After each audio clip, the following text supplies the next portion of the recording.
眼前这只长得墨水特别足，头像圆规画出来的，长得特别帅的大熊猫，就是长隆3胞胎里帅帅。别的熊最多是个马甲，而帅帅却是一件外套。帅帅的眼睛真的是又大又圆又亮。帅帅和酷酷都是浓颜系大帅熊，很多人说分不清谁是帅帅，谁是酷酷，其实很好区分，长得很帅啊，脑袋有大有圆的。看到大文奶爸就一副委屈巴巴的，就是帅帅，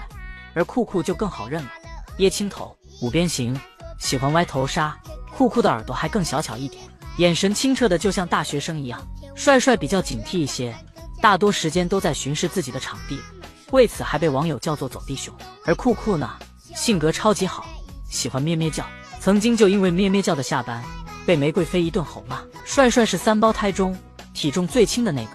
只有83克。当初菊笑妈妈生产的时候，全程都没有理他，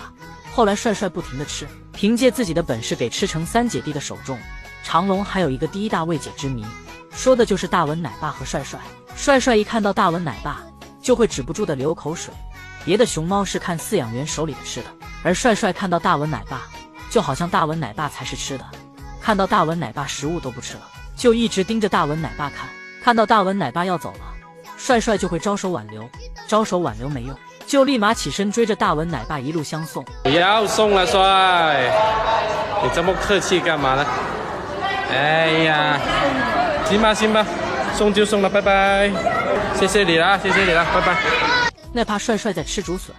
看到大文奶爸要走了，看了一眼还没吃完的竹笋，又看了一眼走了的大文奶爸，帅帅着急忙慌的把那口吃完，然后把竹笋打包带走，赶紧跟上。